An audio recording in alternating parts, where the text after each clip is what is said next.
أعوذ بالله من الشيطان الرجيم بسم الله الرحمن الرحيم وعلیکم السلام ورحمۃ اللہ وبرکاتہ۔ إن الحمد لله نحمده ونستعينه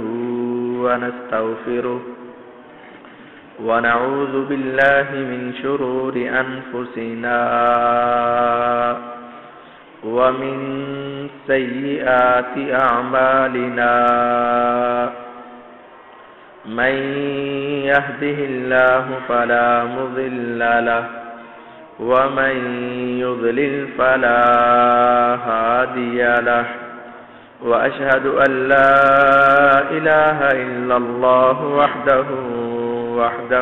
لا شريك له وأشهد أن محمدا عبده ورسوله اللهم صل على محمد وعلى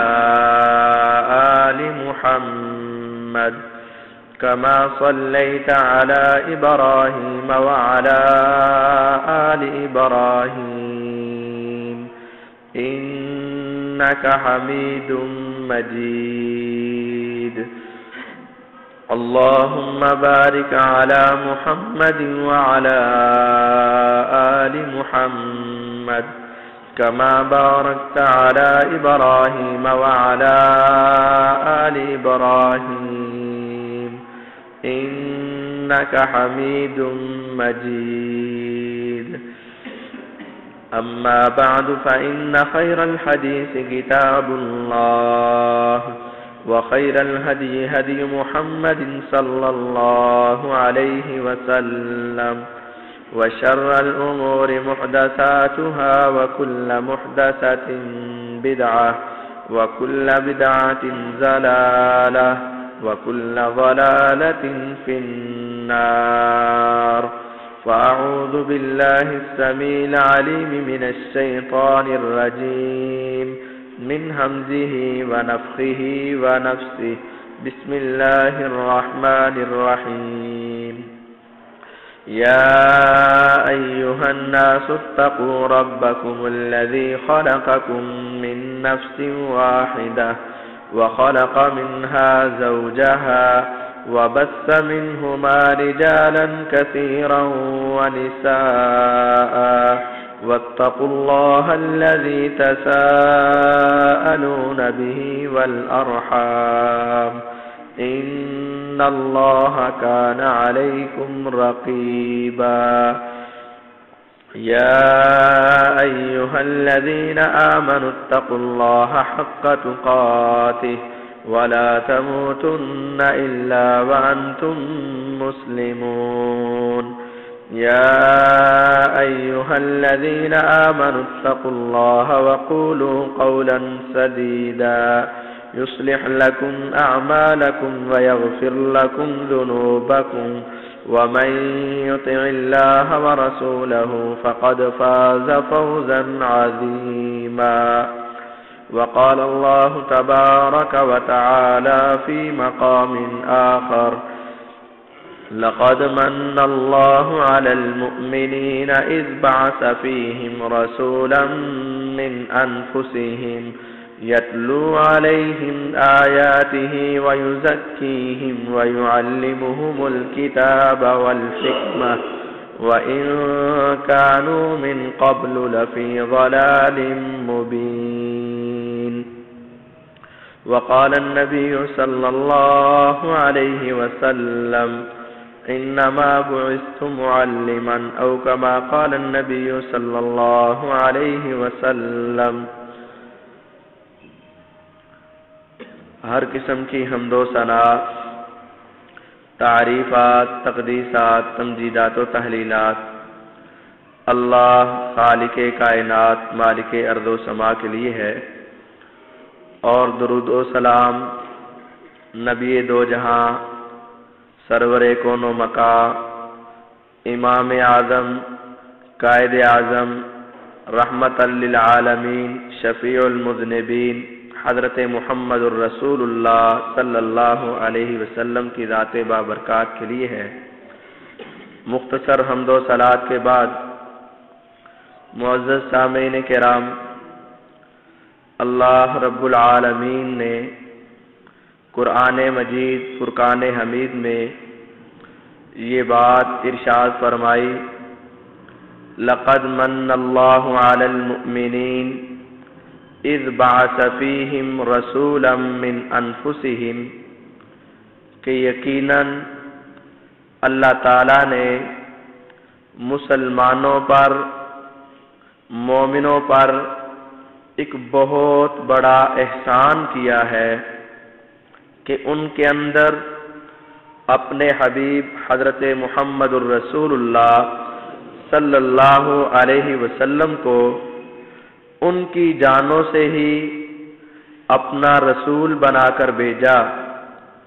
جو ان کے اوپر اللہ تعالیٰ کی آیات تلاوت فرماتے ہیں، ان کو گناہوں سے پاک کرتے ہیں، کتاب و حکمت یعنی قرآن و حدیث کی تعلیم دیتے ہیں، وَإِن كَانُوا مِن قَبْلُ لَفِي ضَلَالٍ مُبِينٍ، اور حقیقت یہ ہے کہ یہ سارے لوگ اس نبی علیہ السلام کے آنے سے پہلے بہت واضح گمراہی میں ڈوبے ہوئے تھے۔ ربیع الاول کی آج پہلی تاریخ ہے اور عالم اسلام میں نبی علیہ السلام کی سیرت، مقام، شان بیان کیا جا رہا ہے۔ اسی حوالے سے چند گزارشات میں بھی آپ کے سامنے رکھنے کی کوشش کروں گا۔ خالق کائنات سے دعا ہے کہ وہ مالک مجھے حق اور سچ بیان کرنے کی توفیق عطا فرمائے اور ہم سب کو ان کے آنے کا جو مقصد ہے اس کو پورا کرنے کی توفیق عطا فرمائے۔ نبی علیہ السلام کے اس دنیا میں آنے سے پہلے ہر طرف تاریکی، ظلمت، اندھیرے اور لوگ اپنے رب سے بیگانے تھے۔ انسانیت نام کی چیز اس روئے زمین پر نظر نہیں آ رہی تھی اور لوگ ہر قسم کی برائی اور گمراہی میں مبتلا تھے۔ معیشت ہو یا معاشرت، تہذیب ہو یا ثقافت، تجارت ہو یا زراعت، کوئی بھی مسئلہ، حتیٰ کہ اللہ تعالیٰ کی ذات کے اندر بھی بہت زیادہ بدعقیدگی پیدا کر کے لوگ گمراہی کے اندھیروں میں ڈوبے ہوئے تھے۔ اور اسی بات کو اللہ تعالیٰ نے یوں فرمایا، وَإِن كَانُوا مِن قَبْلُ لَفِي ضَلَالٍ مُبِينٍ، اے محمد کائنات صلی اللہ علیہ وسلم، آپ کی آمد سے پہلے حقیقت یہ ہے کہ یہ سارے لوگ گمراہی اور واضح اللہ تعالیٰ کی نافرمانی میں ڈوبے ہوئے تھے۔ نبی علیہ السلام آئے تو آپ نے لوگوں کو ہدایت دی، لوگوں کی رہنمائی کی، لوگوں کو اس طریقے سے نکالا، اندھیروں سے نکالا،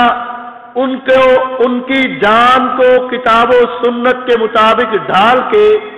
اللہ تعالیٰ کا مقرب بنایا، اور یہی نبی علیہ السلام کی بعثت کا مقصد تھا۔ پیارے پیغمبر علیہ السلام سے پہلے ان کی معاشرت، ان کا رہن سہن اور طور طریقہ یہ تھا کہ وہ لوگ بچیوں کو زندہ دفن کر دینا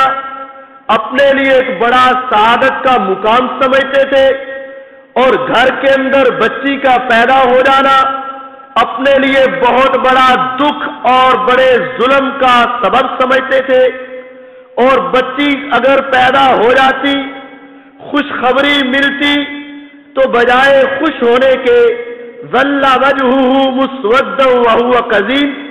رب فرماتے ہیں کہ سارا دن چہرے پر سیاہی چھا جاتی اور ہر وقت وہ غم کے اندر ڈوبا ہوا ہوتا، اور ان کے اگر وہ لڑکی بڑی ہو گئی، شادی ہو گئی اور خاون اس کے ساتھ اتنا ظلم کرتا، کبھی طلاق دے دیتا، جب عدت ختم ہونے کو آتی رجوع کر لیتا، پھر طلاق دے دیتا، پھر رجوع کر لیتا، پھر طلاق دے دیتا، پھر رجوع کر لیتا، حتیٰ کہ 100 مرتبہ بھی طلاق دینے کے باوجود عورت کی اس ظالم مرض سے خلاصی نہیں ہوتی، اور اگر وہ عورت ماں بن جاتی، بڑی ہو جاتی، اگر اس کا خاوند فوت ہو جاتا، ستیلا بیٹا اٹھتا اور وہی اپنی ماں کے ساتھ نکاح کر کے وہی اعمال جو اس کے باپ کے لیے جائز تھے یہ اپنی ماں کو ہی اپنی بیوی بنا لیتا۔ اس طرح کی ظلمت اور طریقی میں ڈوبا ہوا یہ معاشرہ تھا۔ اور اگر تجارت کی طرف آؤ، زراعت کی طرف آؤ، سود کے نیچے دبے ہوئے بڑا امیر آدمی غریب پر ظلم و ستم کرنا اپنا حق سمجھتا تھا اور لوگوں کو سود کے شکنجے میں جکڑ کر ہمیشہ کے لیے اپنا غلام بنا رکھا تھا۔ اور اگر ان کے طعام زراعت کھانے پینے کی طرف آؤ تو ان کا کھانا پینا حرام چیزوں کے اوپر مشتمل تھا۔ شراب ان کے لیے ایک بہترین مشروب تھا، جوا ان کا بہترین کھیل تھا، اور سودے بازی اور یہ بدفالیاں یہ ان کا ایک پسندیدہ مشغلہ اور تجارت تھی، اور ہر وقت وہ اللہ کی نافرمانی اور اللہ کی بغاوت میں لگے ہوئے تھے۔ اور اگر دوسرے انداز میں دیکھا جائے کہ وہ اللہ کی عبادت کے اندر کیا کام کرتے تھے، اللہ کی توحید میں بہت بڑا شرک، ہر طرف اللہ تعالیٰ کی بغاوت اس انداز میں تھی کہ عرب کے اندر عمر بن لحی ایک آدمی تھا جو مکے کے اندر رہنے والا تھا، اس کے ساتھ ایک جن تھا۔ اس عمر بن لحی نے اپنے جن سے پوچھا، وہ نوح علیہ السلام کی قوم کے اندر ود، سوا، یغوث، یعوق، نصر یہ 5 قسم کے بت تھے جن کی لوگ پوجا کرتے تھے، آج ان کے بتوں کی کہاں کہاں جگہ ہے، وہ کہاں پڑے ہوئے؟ اس کے جن نے پتہ کیا وہ جدہ کے علاقے میں ہے، یہ گیا وہاں سے بتوں کو اٹھا کے لایا، ایک مکے میں رکھا، ایک طائف میں دیا، دوسرے علاقوں میں ان 5 بتوں کو دیا، 4 بت اور لے کے آیا، ہبل، لات، منات، عزا، چاروں بتوں کو لا کر مکے کے اندر بیت اللہ کے اندر رکھ دیا، اور اس نے 360 بتوں سے بیت اللہ کو مزین کر دیا،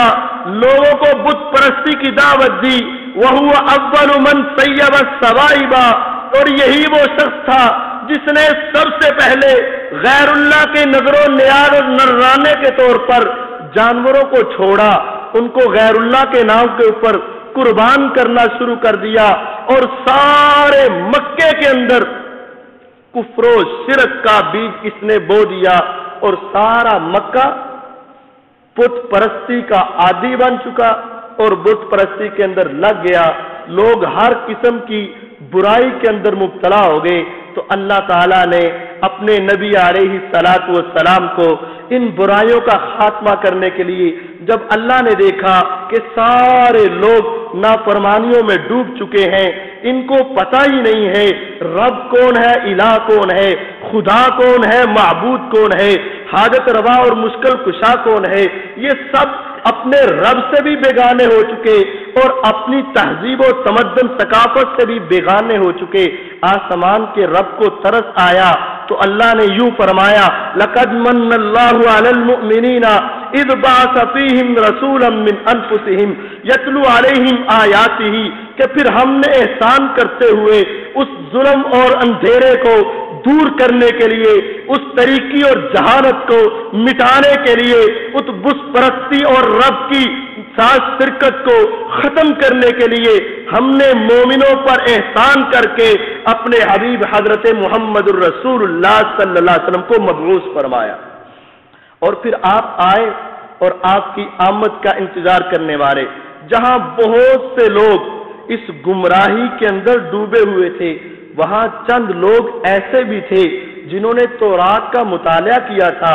انجیل کو پڑھا ہوا تھا، زبور کے صحیفوں کا انہوں نے اپنی نظروں سے گزارا ہوا تھا، انہوں نے پڑھا ہوا تھا تورات، زبور، انجیل اور پہلی کتابوں میں نبی علیہ السلام کی آمد کی صفات، اور وہ ان حالات کو دیکھ کر آپ کی آمد کے منتظر تھے، اور یہ بھی آپ کی آمد کا انتظار نبی علیہ السلام کے بہت بڑے مرتبے کی بات ہے۔ جس طرح آپ دیکھیے ایک بہت بڑا جلسہ ہوتا ہے، اس کا ایک بہت بڑا خطیب ہوتا ہے، دوسرے خطیب آتے ہیں، لوگ ان کی بات کو سنتے ہیں، لیکن بڑے خطیب کے آنے کی انتظار اور امید ہوتی ہے، لوگ اسی کے لیے بیٹھے ہوتے ہیں، پل پل کے بعد وہ اسی بات کی طرف اپنے کان لگاتے ہیں کہ وہ بڑا خطیب آیا ہے یا نہیں آیا ہے، اس کی آمد کے انتظار میں ہے۔ اسی طرح نبی علیہ السلام کا مقام شان مرتبہ یہ تھا کہ آپ کی صفات تورات میں موجود تھی، آپ کی صفات انجیل میں موجود تھی، آپ کی صفات زبور میں موجود تھی، آپ کی صفات صحف ابراہیم و موسیٰ میں موجود تھی۔ جنہوں نے ان کتابوں کو پڑھا ہوا تھا وہ ان حالات کو دیکھ کر آپ کی آمد کے منتظر تھے۔ نبی علیہ السلام کے آنے سے پہلے ہی وہ اپنے علاقوں کو چھوڑ کر دور دراز سے کوئی مکے اور مدینے کے قریب آ کر رہ رہے تھے تاکہ آپ کی نبوت کا اعلان ہو اور ہم فوراً آپ کی بات کو تسلیم کریں۔ سواد بن قارب ایک بہت بڑا نجومی تھا، اس کے پاس جنات تھے۔ ایک دن یہ سویا ہوا اور جن نے آ کر اس کو اٹھایا اور کہا سمجھ سکتا ہے تو سمجھ لے۔ کہا کیا سمجھانے چاہتے ہو؟ کہنے لگا وہ جن غالب بن لؤی آپ کی نسبت والا، آپ کے نسب کا ایک بہت بڑا آدمی تھا، بادشاہ تھا، سردار تھا، کہتا ہے اس کی نسل سے وہ آخری نبی آ گیا ہے، اگر تو چاہتا ہے تو اس کو قبول کر لے۔ دوسرا دن ہوا، سویا ہوا، پھر وہی جن آیا اور نبی علیہ السلام کی آمد کی خبر اس کو دیتا ہے۔ تیسرا دن ہوا، پھر سویا ہوا، اسی طرح وہ خبر دیتا ہے، اور یہ سواد بن قارب دوسرے یمن کے ملک سے آ کر نبی علیہ السلام کا کلمہ پڑھ کر مسلمان ہو جاتا ہے۔ ابن حیبان ایک بہت بڑا یہودی تھا اور یمن کے علاقے سے آ کر مدینے میں رہ رہا تھا، گھر بار چھوڑا، کاروبار چھوڑا، رشتہ دار چھوڑے، عزیز و اقارب چھوڑے، سب کچھ چھوڑ کر مدینے میں آیا اور یہاں لوگوں یہودیوں کے پاس رہ رہا ہے۔ جب اپنی زندگی کے اختتام میں پہنچا، بنو قریظہ کے محلے میں ہے، وہاں کے سرداروں کو بلاتا ہے، پوچھنے لگا تمہیں پتا ہے کہ میں اپنا علاقہ چھوڑ کر، ناز و نعمت چھوڑ کر، اپنے گھر بار کو چھوڑ کر مدینے میں کیوں آیا ہوں؟ کہنے لگے ہمیں علم نہیں۔ کہنے لگا سنو پھر، میں نے تورات اور انجیل میں ایک آخری نبی کے آنے کی صفات پڑھی تھی اور اس کے اندر یہ بات موجود تھی کہ وہ آخری نبی مدینے کے اندر ہجرت کر کے آئے گا، سرزمین وہ ہوگی جہاں کھجوروں کے باغات ہوں گے، اور میں اسی کے انتظار میں یہاں رہا ہوں، لیکن میری زندگی میں وہ نبی یہاں نہیں آیا۔ میں تمہیں یہ وصیت کر کے جاتا ہوں اگر تمہاری زندگی میں وہ نبی آ جائے تو تم اس کی بات کو تسلیم کر لینا، اور مجھے لگتا ہے حالات جس طرح کے بنے ہیں وہ آخری نبی کے آنے کا زمانہ قریب ہے، اگر وہ نبی آ جائے میرا سلام اس کو کہہ دینا اور میں اس کو نبی مانتا ہوں، اور جب وہ آ کر نبوت کا اعلان کرے اس کی بات ماننے میں دیر نہ کرنا۔ نبی علیہ السلام جب مدینے میں آئے، بنو قریظہ اسی محلے کا محاصرہ کیا، ان کے ساتھ لڑائی ہوئی، وہ آدمی اس کو سمجھ گئے یہ وہی نبی ہے جو محمد صلی اللہ علیہ وسلم اس کا نام اور ابن حیبان نے ہمیں بتایا تھا۔ وہ سارے بڑے بڑے نوجوان آپ کے پاس آ کر مسلمان ہو گئے اور کہنے لگے کہ آپ کی آمد کے بارے میں ہمیں ابن حیبان نے کئی سال پہلے بتا دیا تھا۔ نبی علیہ السلام مدینے میں آئے۔ عبداللہ بن سلام رضی اللہ تعالیٰ عنہ یہودیوں کے بہت بڑے عالم تھے، تورات کے حافظ تھے، انجیل کے حافظ سے ساری یاد کی ہوئی تھی. پیارے پیغمبر علیہ الصلوۃ والسلام کی صفات گھر سے پڑھتے ہیں،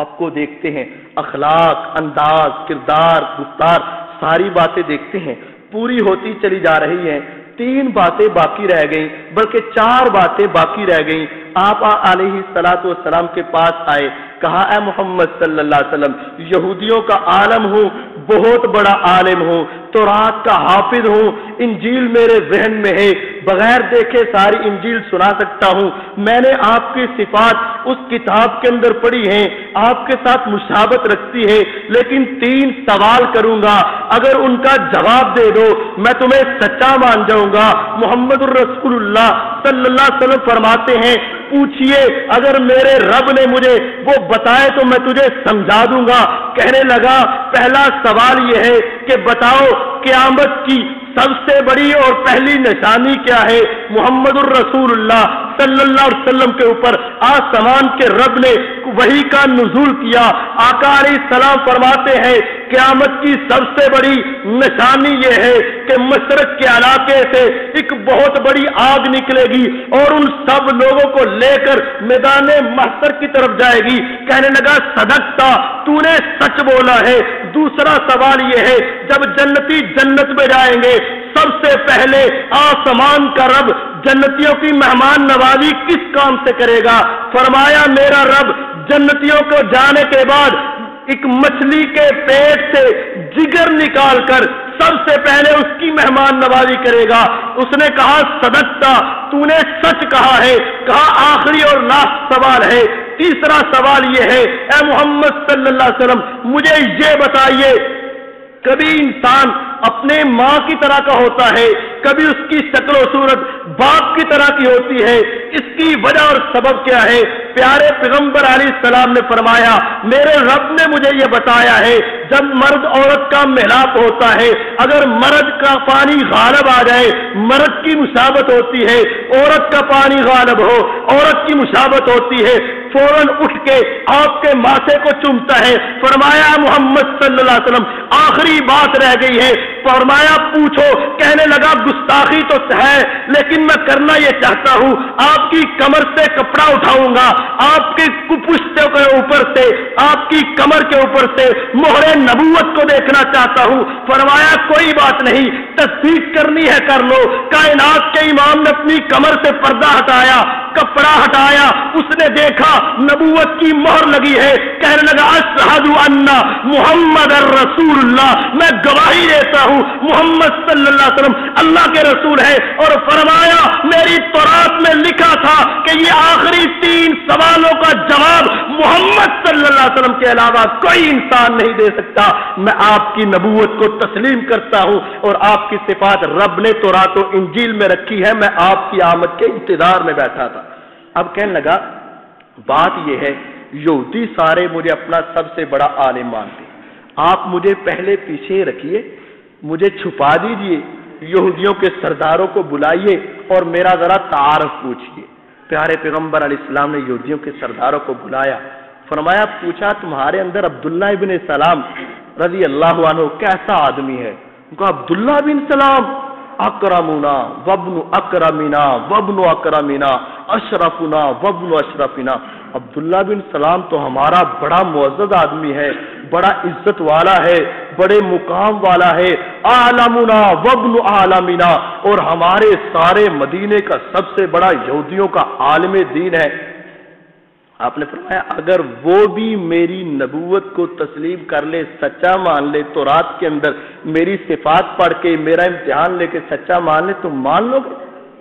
تم بھی مجھے مان لو گے؟ کہا، ایسے ہو ہی نہیں سکتا کہ وہ عبداللہ بن سلام تجھے سچا نبی مان لے، ایسا نہیں ہو سکتا. جب انہوں نے یہ بات کی، عبداللہ بن سلام، صحیح بخاری میں یہ روایت موجود ہے، عبداللہ بن سلام رضی اللہ عنہ پیچھے سے نکلے، کہنے لگے، یہودیوں سن لو، میں نے تمہارے اوپر جو تورات تمہیں پڑھ پڑھ کے سناتا تھا، انجیل کے سبق جو میں تمہیں سمجھاتا تھا، اسی تورات اور انجیل میں نے آخری نبی کے آنے کی صفات پڑھی تھی اور میں نے اس محمد صلی اللہ علیہ وسلم کو ان صفات پر پورا پایا ہے. میں ان کی بات کو تسلیم کرتا ہوں، تم بھی اس کی بات کو تسلیم کرو. اب ذرا دیکھیے گا حدیث کے الفاظ ہیں فقد بہاتوہم، وہ فوراً جب اس بات کو سنا کہ عبداللہ بن سلام تو ان کی نبوت کو تسلیم کر چکا ہے، جو چند لمحے پہلے تعریفات کے انبار لگا رہے تھے، فوراً کہنے لگے یہ تو بڑا برا ہے، یہ تو ایسا ہے، یہ تو ایسا ہے،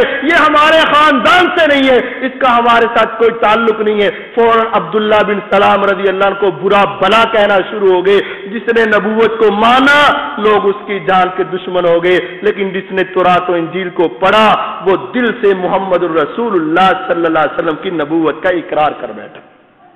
اب یہ ساری باتیں سنانے کا مقصد یہ ہے کہ نبی علیہ الصلوۃ والسلام کی آمد کا انتظار تھا، اور اگر آمد کے بعد آپ کی بات اور بعثت کے مقصد پر عمل کیا جائے تو تب حقیقی خوشی ہے، اور اگر صرف آمد کے انتظار میں بیٹھا جائے، نعرے لگائے جائیں، خوشی ہو، ایک دوسرے کو مبارکبادیں دی جائیں، لیکن وہ کام جس کو روکنے کے لیے محمد الرسول اللہ صلی اللہ علیہ وسلم آئے تھے، وہ برائیاں جس سے منع کرنے کے لیے پیارے پیغمبر علیہ السلام آئے تھے، اگر ہم اس سے بعد ہی نہ آئے تو پھر آپ کی نبوت کے چرچے کرنے کے، آپ کے ساتھ محبت کے دعوے کرنے کے، آپ کے قریب ہونے کا پھر کوئی فائدہ نہیں ہے. نبی علیہ الصلوۃ والسلام آئے وَإِن كَانُوا مِن قَبْلُ لَفِي ضَلَالٍ مُبِينٍ، آپ سے پہلے سارے لوگ گمراہی میں تھے. فائدہ تو تب ہی ہے، مزہ تو تب ہے کہ انسان آپ کے آنے کے بعد اس گمراہی سے نکل جائے، اس طریقے سے بچ جائے، اس جہالت سے بچ جائے. نبی علیہ الصلوۃ والسلام نے آنے کے بعد ان ساری جہالتوں کا خاتمہ کیا. کس طرح خاتمہ کیا؟ پیارے پیغمبر علیہ الصلوۃ والسلام کے آنے سے پہلے اگر چوری، ظلم، ڈاکہ اپنا حق سمجھا جاتا تھا، محمد الرسول اللہ صلی اللہ علیہ وسلم نے اپنے خطبے کے اندر یہ بات ارشاد فرما دی، ان دماءکم و اموالکم و اعراضکم حرام علیکم. لوگوں یاد رکھو، تمہارا ایک دوسرے کو قتل کرنا، تمہارا ایک دوسرے کو جان لے لینا، خون بہا دینا، اس کے مال کو لے لینا، اس کی عزت کو خراب کرنا، یہ تینوں چیزیں ان دماءکم و اموالکم و اعراضکم، تمہارے خون، تمہارے مال، تمہاری عزت حرام علیکم. ایک مسلمان کی دوسرے مسلمان پر حرام ہے، نہ وہ قتل کر سکتا ہے، نہ مال چھین سکتا ہے، نہ اس کی عزت کو خراب کر سکتا ہے. اللہ کے نبی صلی اللہ علیہ وسلم کتنے کا حرام ہے؟ فرمایا کہ حرمت یومکم ھذا فی شہرکم ھذا فی بلدکم ھذا. یاد رکھو، جس طرح مکے کا شہر ہو اور حرمت والا مہینہ ہو، حرمت والا دن ہو، جس طرح یہ تین حرمتیں بڑھ کر بہت بڑی حرمت بن جاتی ہے، اسی طرح تمہارا مال، عزت، خون ایک دوسرے پر حرام ہے. اگر یہی مقصد جس کو لے کر محمد صلی اللہ علیہ وسلم آئے تھے وہ مقصد ہم اپنائیں گے تو تب تو آنے کی خوشی ہے. اگر مقصد چھوڑ دیں گے، اس کے مخالف چلیں گے، پھر آنے کی خوشی نہیں منانی چاہیے. دوسری بات، وہاں شراب نوشی، حرام مال، سود، جوا اپنے لیے اس کو حلال سمجھتے تھے، لیکن محمد الرسول اللہ صلی اللہ علیہ وسلم نے آ کر فرمایا یا ایھا الذین آمنوا انما الخمر والمیسر والانصاب والازلام رجس من عمل الشیطان. لوگوں یاد رکھو، یہ شراب، یہ جوا اور یہ قمار بازی، یہ سارے رجسن، یہ پلیدگی ہے، گندی ہے، من عمل الشیطان، یہ تو شیطان کے کام ہے. فاجتنبوہ، اس سے بچ جاؤ. شراب نہ پیو، جوا نہ کھیلو، حرام مال نہ کھاؤ اور بد فال نہ نکالو، نجومیوں کے پاس نہ جاؤ. یہ تو شیطانی عمل ہے. فاجتنبو، اس سے بچ جاؤ. محمد الرسول اللہ صلی اللہ علیہ وسلم اس طریقے سے جہالت سے نکالنے کے لیے آئے. اگر ایک مسلمان آپ کی آمد کی خوشی تو منائے، آپ کے آمد کے نعرے تو لگائے، لیکن وہی جوے کے پیسے کے ساتھ، وہی حرام کے پیسے کے ساتھ، وہی آدمی ظلم کے ساتھ لوگوں سے چھینا ہوا مال ایک دوسرے کے ساتھ کر کے شرابیں پی کے اور اس طرح کی محفل جما کر آپ کے آنے کی خوشی کا اظہار کرے تو حقیقت یہ ہے کہ وہ آدمی آپ کے آنے پر خوش نہیں ہے۔ نبی علیہ السلام کی آنے کی خوشی تو یہ ہے کہ آپ جس جہالت سے روکنے کے لیے آئے تھے آدمی اس جہالت سے باز آ جائے۔ اسی طرح نبی علیہ السلام نے آ کر اس بہت بڑے بد عقیدے کا بہت اعلیٰ انداز میں رد کیا، اور آپ کو معلوم ہے کہ وہاں کے لوگ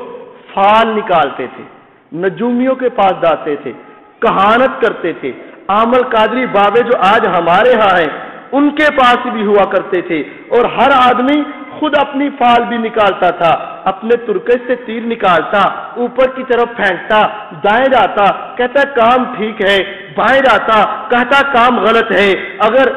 ہمارے ہاں کیا ہے آگے سامنے سے بلی گزر جائے سارا دن پریشان رہتا ہے، میرا رستہ کاٹ گئی ہے، کوا آ کے بول جائے وہ بھی پریشان رہتا ہے، الو آ کے بول جائے وہ بھی پریشان رہتا ہے۔ جو نظریہ اس وقت تھا وہی نظریہ آج بھی ہے۔ اللہ فرماتے ہیں وَإِن كَانُوا مِن قَبْلُ لَفِي ضَلَالٍ مُبِينٍ، وہ تو پہلے جہالت میں تھے، گمراہی میں تھے، میں نے اپنے نبی کو بھیجا، محمد الرسول اللہ صلی اللہ علیہ وسلم کو بھیجا تاکہ گمراہی کو ختم کر دے۔ اگر آج ہم مسلمان ہونے کے ناطے اس گمراہی کو ختم کرے، جہالت سے باہر آ جائے، نجومیوں سے جان چھڑا لے تو پھر نبی کی بعثت کا مقصد پورا ہوتا ہے۔ اور اگر وہی کام جو پہلے کرتے رہے، آج کا مسلمان بھی کیا ہے،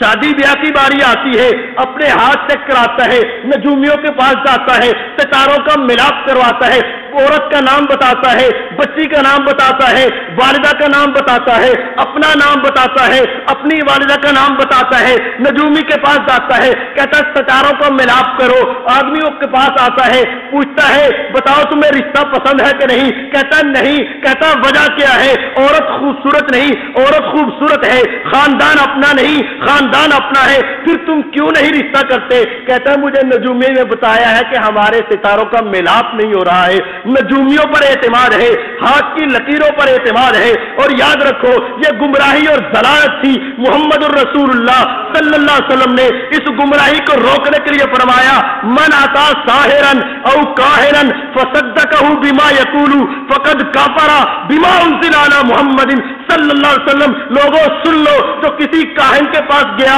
نجومی کے پاس گیا، ٹیوے لگانے والے کے پاس گیا، ناخن کے اندر ساری ویڈیوز دکھانے والے کے پاس گیا اور اس کی بات کو اس نے تسلیم کر لیا تو سمجھ لو یہ وہی جہالت ہے جو میرے آنے سے پہلے تھی۔ فقد کفر بما انزل علی محمد صلی اللہ علیہ وسلم، وہ ایسے ہی سمجھو جو قرآن میں محمد صلی اللہ علیہ وسلم پر نازل ہوا ہے، اس نے اس کی بات کو مان کر قرآن کا انکار اور کفر کر دیا ہے۔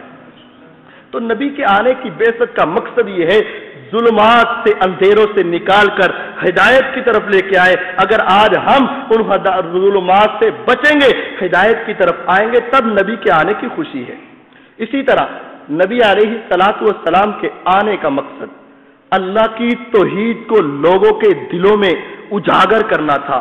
شرک سے مکے اور ساری دنیا کی وادیوں کو پاک کرنا تھا، اور ان کے غلط عقائد کی اصلاح تھی۔ پیارے پیغمبر علیہ السلام کے آنے سے پہلے بتوں کا طواف بھی کیا جاتا تھا، بتوں کے نام کے نذرانے بھی چڑھائے جاتے تھے، اور بتوں کے ساتھ طرح طرح کے سلوک کیے جاتے تھے، بتوں کو اپنا دیوتا اور خدا سمجھا جاتا تھا۔ اور مجھے یاد آیا وہ عمر بن جموع رضی اللہ تعالیٰ عنہ، ان کے اسلام کا واقعہ بھی عجیب ہے، ذرا اس واقعہ کو دیکھیے اور آج بھی عبرت پکڑیے کہ اسلام کے آنے سے قبل ان کی حالت کیا تھی، وہ بتوں کو کیا سمجھتے تھے، رب کا ساتھ تعلق کیسا تھا۔ عمر بن جموع رضی اللہ تعالیٰ عنہ مکے میں موجود ہیں، پیارے پیغمبر علیہ السلام نے اپنی نبوت کا اعلان کیا ہے، توحید کا پرچار کیا ہے۔